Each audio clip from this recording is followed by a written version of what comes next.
Canopy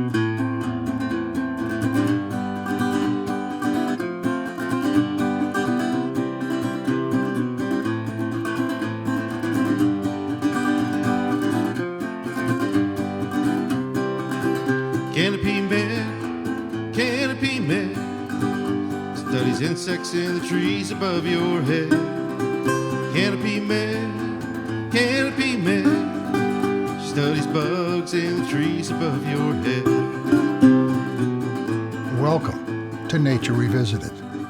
Today, we continue the interview that I did with Meg Lowman, Canopy Meg. I had the great pleasure of talking with Meg and getting to know her work at the opening ceremonies for the Forest Canopy Walk at Vince. It is people such as Meg that I feel that help us restore our hope for the planet.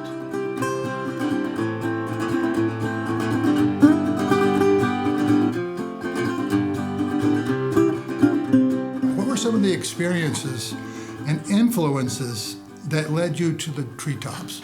I guess it's because I grew up in a small town, and admittedly, there wasn't a whole lot to do. No movie theater, no computers in my day, heaven forbid. That kind of dates me, doesn't it? And so we played outdoors, and my couple little friends and I used to make tiny tree forts and all sorts of secret things in the woods that we did, finding wildflowers and rescuing baby birds that fell out of nests. So all of those things added up to my having a love for trees. I was pretty shy. I think trees and plants were friendly to me. They weren't threatening, and they were my friends. So I did develop that love at a very young age and continued it. And then when I went to college, just down the road at Williams College, I picked that college because it had a research forest, and that was my first criteria for a campus. And then eventually I did my PhD in the tropics. Seeing the biggest, tallest trees in the world was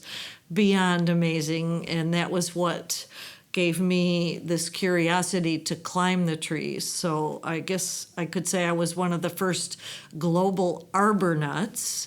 Astronauts study outer space, arbonauts study the tops of trees, and I actually did my own rigging when I first started out studying the treetops. I had to figure out how to get up there. When you were young, was there a particular person, or did you just love to go out in the woods and had a real affection for trees? It's great you ask me about role models, because I think that's really important. And I'm actually writing a pretty major book right now called The Arbornaut, about my world as a child where I had no role models. I loved Rachel Carson, but she was deceased and had made that amazing discovery that pesticides kill birds. And then I loved Harriet Tubman, who was long deceased because she had navigated the Underground Railway using moss on the tree trunks at night, which I thought was enormously cool. And so my role models were all people whose biographies I read, and I never met a real scientist. I didn't have a science museum nearby or even a nature center, so it was all in my head, and I read little tiny golden guides to identify plants and birds. It was pretty pathetic, really, and somehow it gave me a passion for nature. So when I applied to colleges for my high school, most people went local. They went to the community college, and I was an outlier, I guess. And I did make a little list of colleges that had research forests, and ended up attending Williams, which has its own research forest. Now, they don't have a lot of faculty working there. Most of the students were pre-med. When I got there, I was sorely disappointed not to have a whole bunch of nature friends, but it was a great campus to experience the outdoors because, of course, it's in a small town surrounded by mountains, and that really appealed to me greatly, and I loved the setting. I actually wanted an outdoor major. I thought maybe girls could be forest rangers. Again, I didn't really ever know a woman scientist. I didn't even have a woman science teacher all through school, which is amazing in a public school system. And so I just thought it would be so much fun to work outdoors in nature when I was a grown-up. And so by doing a biology major, even though most everyone else was pre-med, I thought I could manage to study ecology and how nature works a little bit. And I had no intention of climbing a tree ever, but I did do a thesis project as a college undergraduate. That was an option, not a requirement. And I did a study of trunk growth in the maples and birches and beech trees in the school forest. And I went every week for 2 years, rain or shine, snow or sleet, and measured the girth of these trees that I had identified for my thesis. It became kind of a joke with some of my classmates because they all knew they could go bird watching with me and measure my tree trunks, or they also knew they could have a hangover and say, I don't want to go with you today. So there was a lot of joking around about Meg's tree expeditions. So I did study for my biology major trees, and that's what gave me a passion to continue doing that. So what made you go up? Oh my gosh, do you know, it's funny. I was not athletic in my high school, which was not a very fancy community. All the girls skipped gym. We didn't have girl sports. Nor did we even think girl sports were something we were supposed to do in those days. So I was not some athletic kid that was wanting to do rock climbing and tree climbing. But when I first went to study the tropical trees, I got a scholarship to Sydney University, which was pretty wild because I think my mom cried and my family thought they'd never see me again. Where's Australia? And I didn't even know where Australia was, but I got to this rainforest for my first time and it was so tall, I couldn't see the tops. I thought, oh my gosh, if I study the trunk, I'm only studying 5% of the whole gosh darn tree.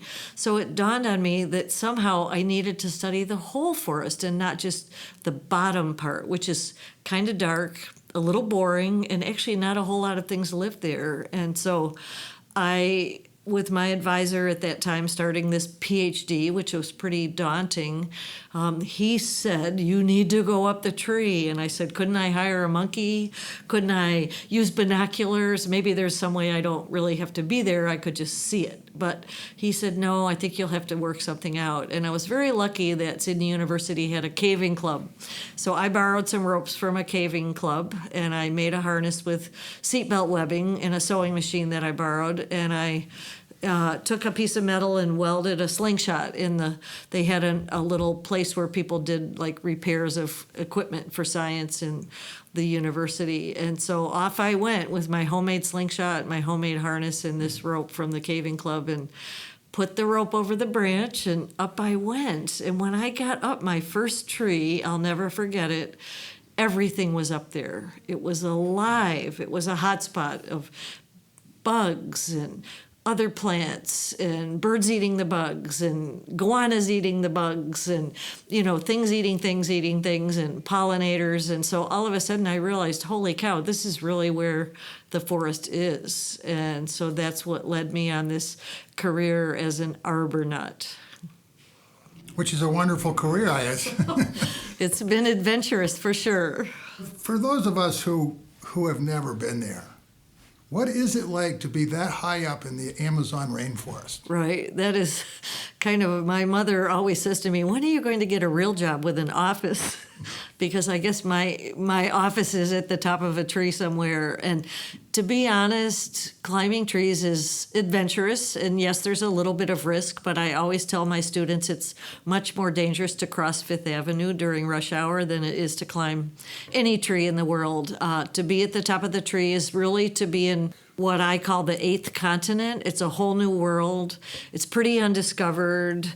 When we say that there are 50% of the species on the planet living in the top of the canopy, something like 90% have never been discovered. So we have all this stuff that we can find up there. And so it makes it very, very exciting.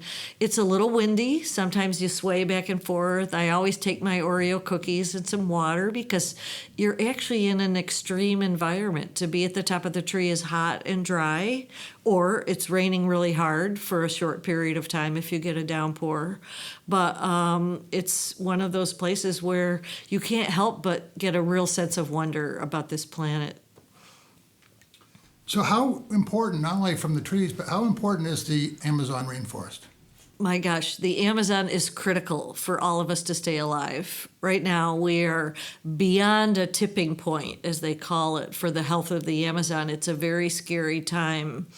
But in short, trees do keep us alive. They produce oxygen. They are very important in the gas exchange of many different things, not just oxygen. They store carbon, which is critical in our age of pollution.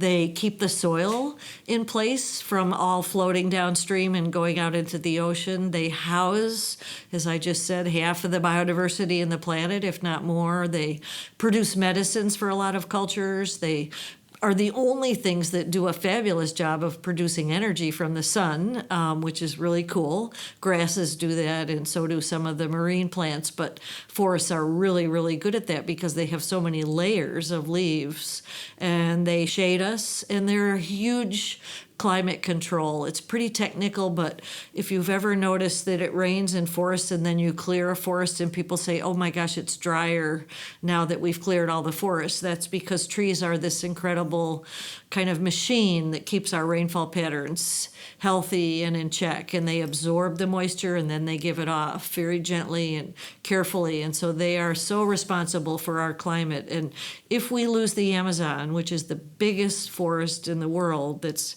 intact, we lose that enormous climate control machine that really helps our world stay healthy, and so we're on the edge of a pretty big disaster if we lose more.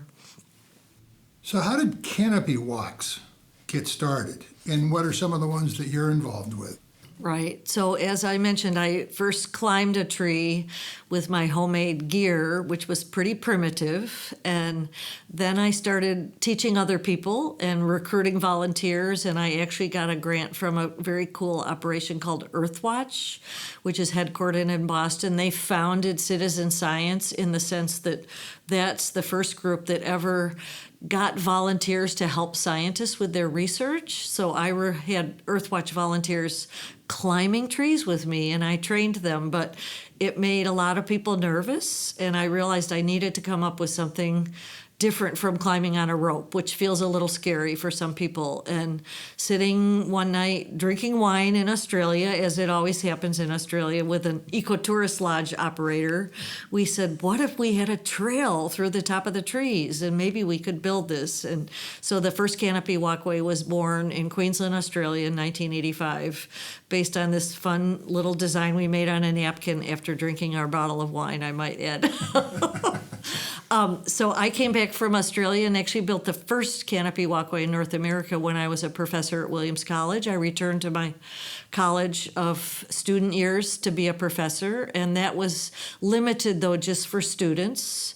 I built a couple others in New England that were also limited, one at Hampshire, one at Millbrook School.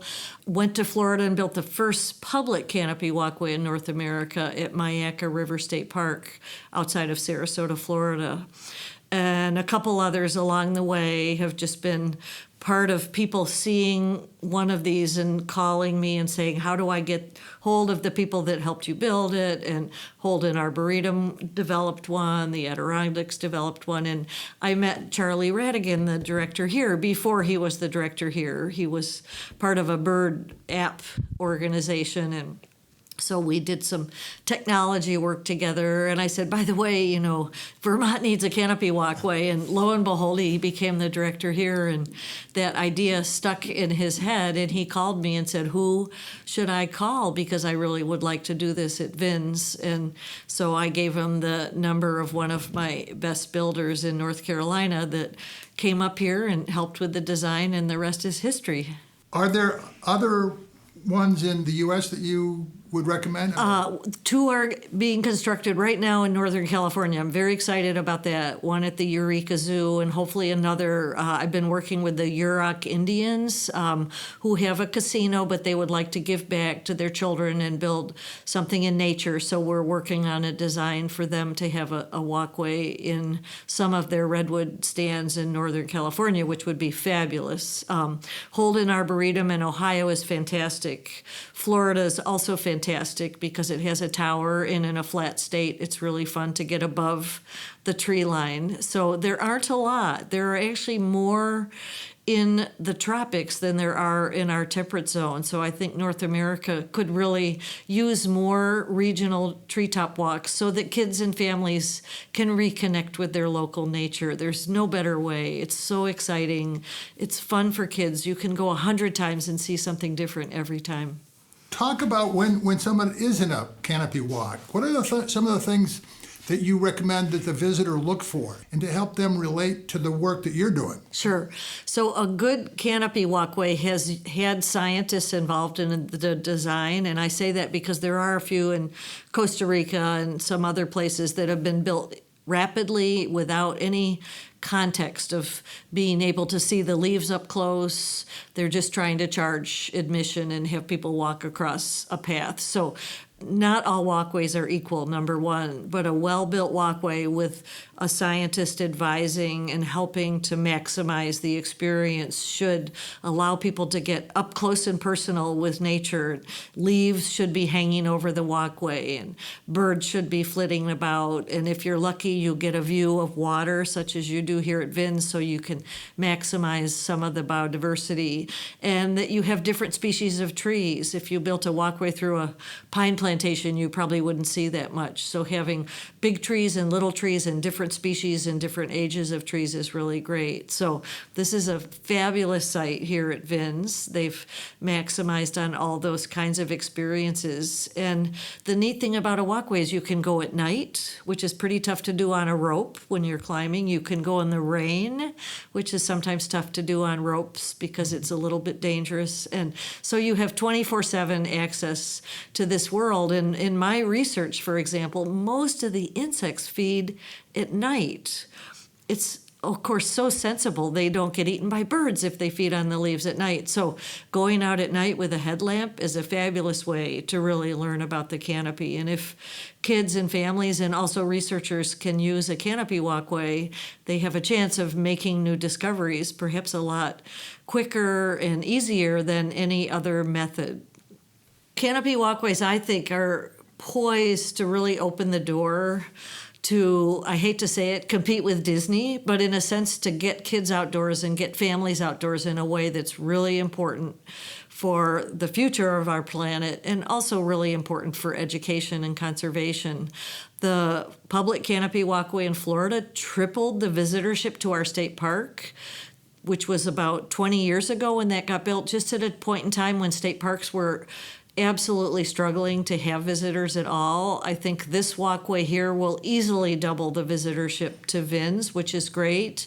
On a global scale, I'm working with a fairly famous biologist called E.O. Wilson at Harvard and a few others. We have a big, I call it the bold, audacious plan to make canopy walkways in the highest biodiversity forests of the world, because if we do that, we have a huge chance of conserving those forests. The temptation to log is great, but if you have local people making money from ecotourism, they won't be tempted to log the trees. And so right now I've got a walkway in the Amazon. We're building one in Mozambique, one in Rwanda, one in Bhutan, one in Malaysia, trying to touch upon these really high biodiverse forests so we don't lose the medicines of the future, or the fruits of the forest, or the biodiversity that's so extraordinary we might not even know what its use is. And so right now my focus is taking walkways to as many high diversity forests in the world. It's funding. We had a $10 million plan. We are about $5 million funded, but we need to do this in the next 10 years. People are not going to wait. If they're in a logging industry and they have an opportunity to cut down a forest which has no other income source right now, the chances are we'll lose that forest. So I'm in a big rush to get this done.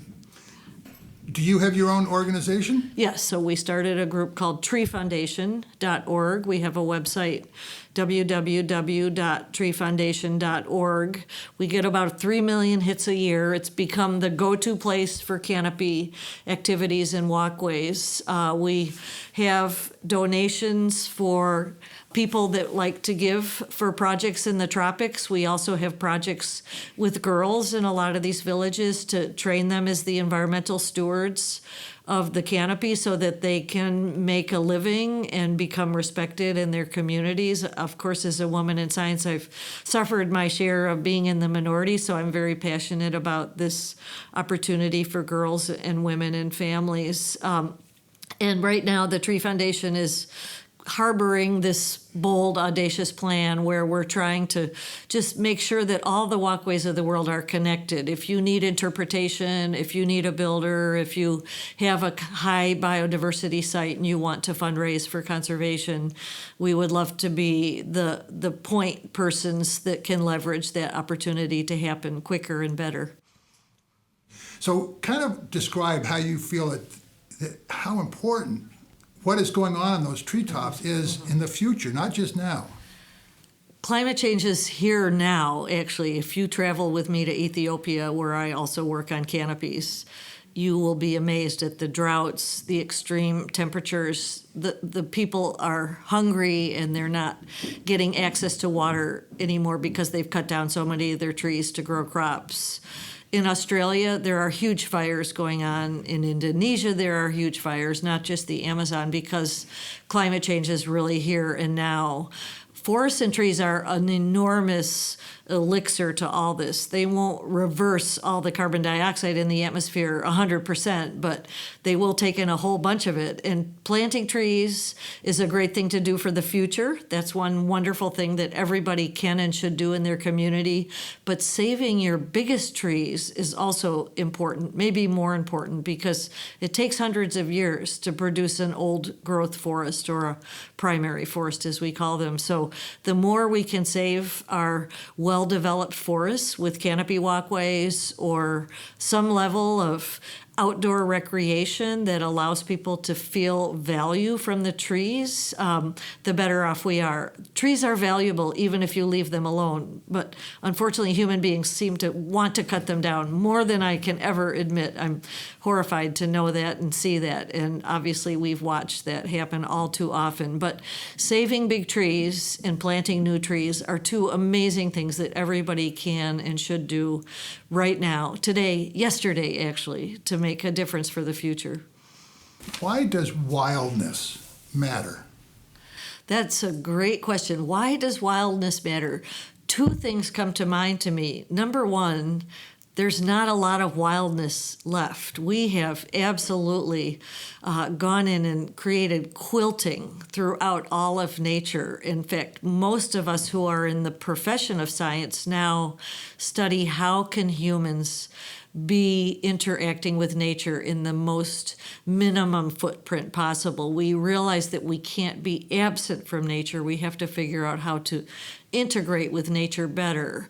But when you have a little tiny chance to experience wildness, even a kid sitting in a field and getting under the level of the daisies so they can't see out of it, or even somebody who experiences quiet at night and there's no traffic going by, those precious moments do, I think, reflect in our soul. We are obviously a species out of many millions of species, and we did come from the same kinds of past histories of all the other species. In a way, we might think we've evolved beyond, but we really are equal, and we have every single chance of becoming extinct as well. So I think the ability to consider and keep our position in nature and occasionally be humbled by nature is just a really important spiritual part of our life.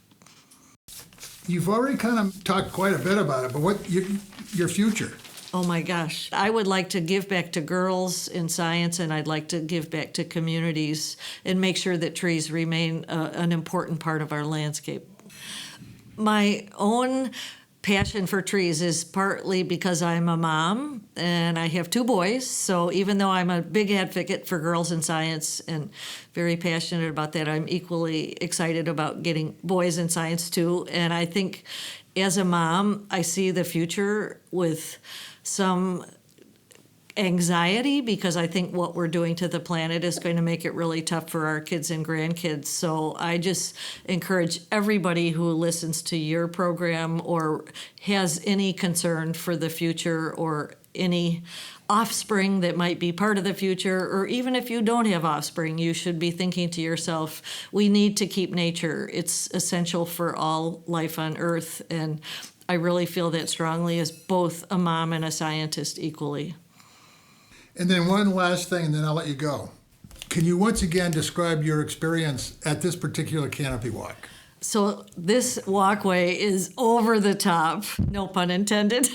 It's just fantastic. I am absolutely blown away with joy for all of the residents of New England, for all of the people from probably all over the world who will want to come here. It's a fantastic accomplishment, and I can't wait to come back. I'd like to bring my sleeping bag and be in the canopy all night. It's going to be a wonderful, wonderful opportunity to give people insight and appreciation and love for the nature of New England.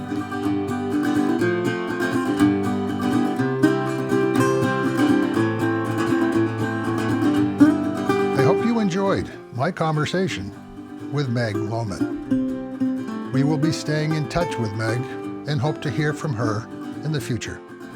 Please visit her website, treefoundation.org, to learn more about the great work she is doing. I would also like to thank everyone who has been following Nature Revisited. Podcasts are measured in listenership, and that is our next challenge. So, if I might ask, that if you enjoy Nature Revisited, that you not only share, but encourage your friends, family, and colleagues to listen to Nature Revisited. The music for this episode, Canopy Meg, is performed by Martin Decato. You can learn more about him and his music at decatosanbornmusic.com. Nature Revisited is produced by Stefan Van Norden and Charles Gagan. I hope you will join us for the next episode when we talk with Scott Stokey. Until then, remember, we are nature. Canopy Meg, studies insects in the trees above your head. Canopy Meg, she studies bugs in the trees above your head. Canopy Meg, studies insects in the trees above your head. Canopy Meg, studies bugs in the trees above your head.